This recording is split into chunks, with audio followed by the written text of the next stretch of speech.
はい、皆さんこんにちは。コーヒーサムライです。今日はですね、いつも私がショート動画で入れているこういった感じの入れ方ですね。こうプーッと膨らませて美味しそうな感じでね入れるやり方。言うならばドームドリップみたいなね感じのこう入れ方なんですけども、この入れ方がやりやすいドリッパーをご紹介したいなと思います。ドームドリップをするのに適したドリッパー3選ということでやってみたいと思います。コーヒーサムライチャンネル登録まだの方いらっしゃいましたら、ぜひチャンネル登録の方よろしくお願いいたします。それでは皆様ご唱和ください。コーヒーは自由だ。行ってみよう。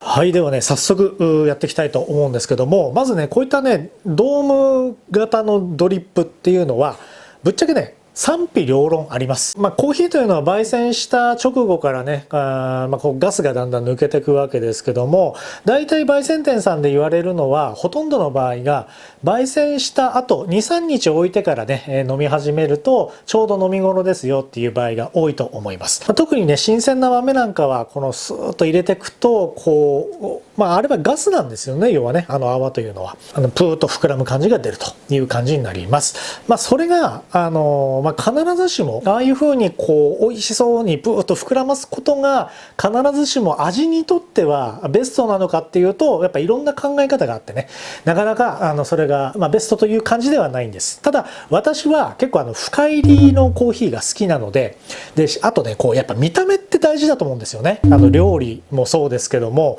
やっぱり味も大事なんですけど、なんかこう美味しそうだなって思わせるビジュアルっていうのもやっぱすごく大事だなっていうふうに私は思うんですね。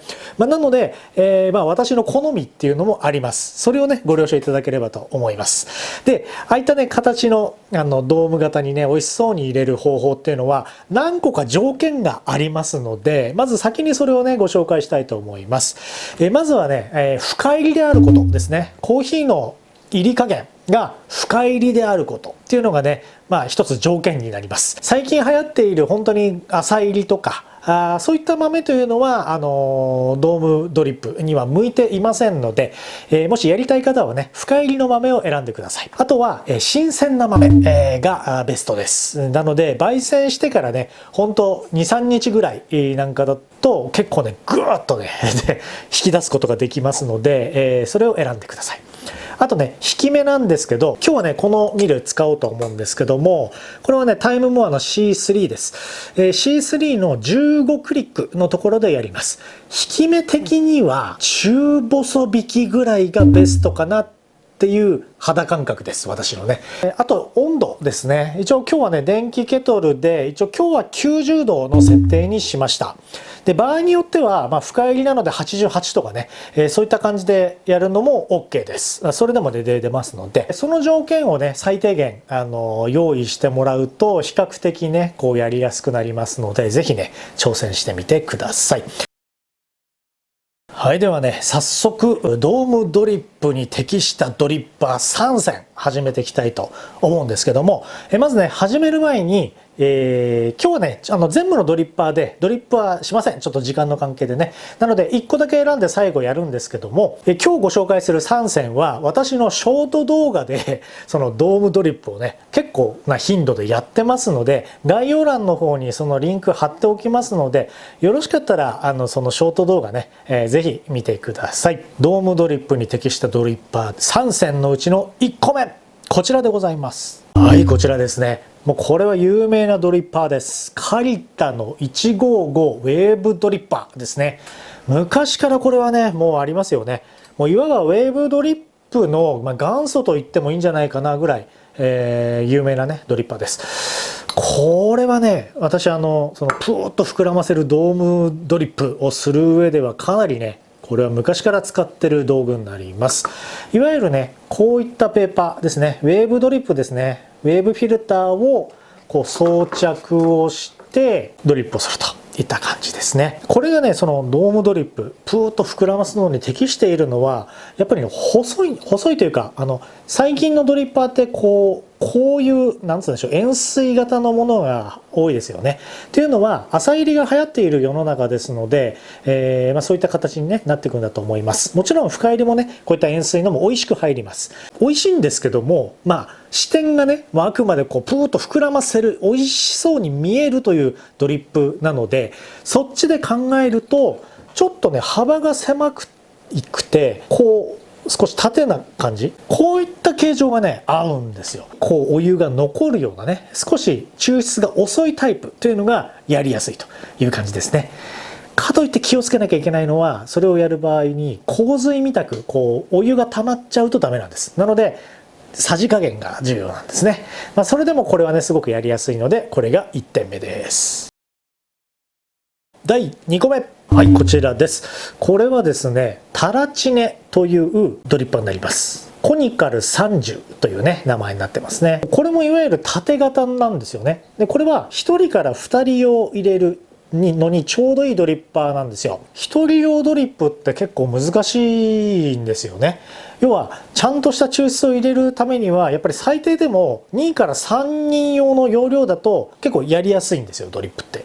1人分入れるって難しくて、その中でこういったね1人用というかで入れられるこういったドリッパーっていうのはすごくね重宝するんですよね。で今回はそのドームドリップにすごいねこれ適してるんですよ。っていうのが実はね、はい、こちら、これ何だと思います？フィルターなんですけど紙じゃないんですよ。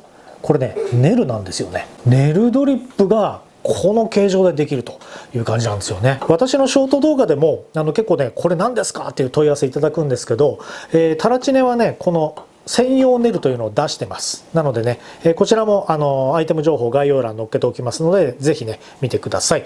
これをねこういう形で設置をして、コーヒーをセットしてツツッと入れていくとドームドリップになりやすいのでね、これもおすすめです。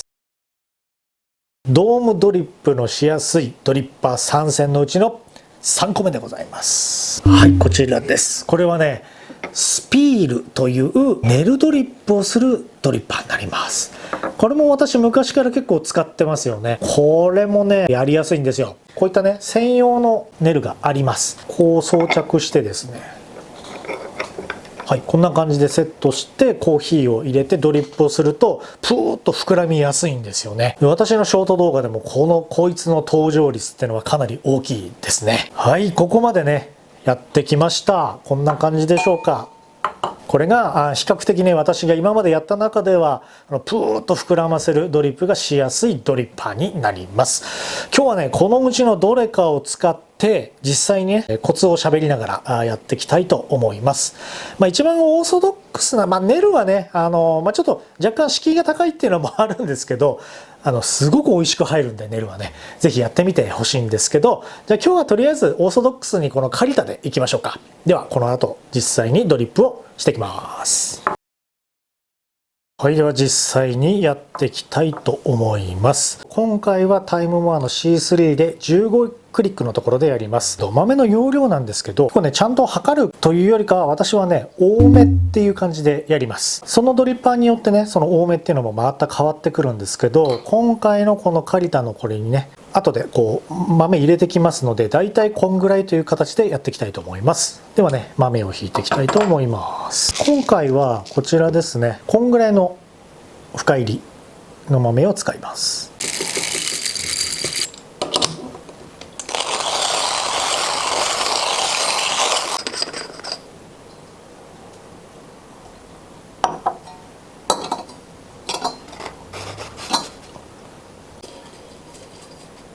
もうちょっと欲しいですね。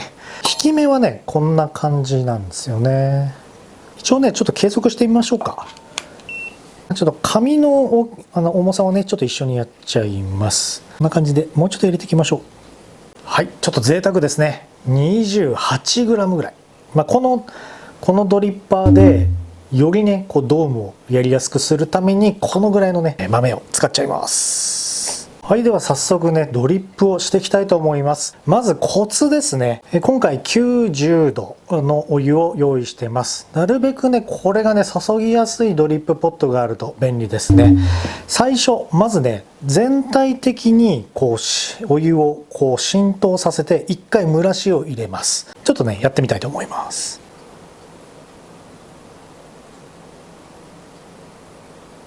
はい、こんな感じで止めます。これは通常のドリップのね、なんかこう蒸らし作業みたいな感じになりますよね。そうするとほら、プーって膨らんできたでしょ。このぐらいのコーヒーにこんぐらいこう浸透してるような感覚。これで止めるのがベストです。で、まだ下にはね、ドリップ落ちておりません。はい、ではちょっと角度変えました。約20秒から30秒ぐらい蒸らしました。で、ここからですね、ど真ん中、このほんとど真ん中ですね、に1点。一点集中みたいな感じでしばらくドリップします。いきます。このぐらいの水量です。こんな感じですね。一点に最初入れていくんですよね。で、少し膨らんできたら少しこう回すような感じでやると、この水流ですね、水流をなるべく細めでこんな感じで入れていきます。そうするとこうプーッと膨らむんですよね。後半になってきたら少し水流アップします。こんな感じです。ほら見てください。こんな感じです。すごく美味しそうな感じで入ってますよね。最初から注ぎすぎると洪水見たくなる可能性があるので、徐々に含ませながら様子を見ながらこうアップしていく感じ。今日はねこんな感じになりましたけども、豆の状態もっと新鮮な時はもっとプーッと膨らむ場合もありますので、そこはね時と場合によるかなと思います。で一回こうやめて少し経った時も真ん中にこう入れる感じでやると、ほらこんな感じで膨らむんですよね。こんな感じでね入れられるので、すごく美味しそうに入れられますよね。はい、皆さんお疲れ様でございました。早速ね入りましたのでいただきます。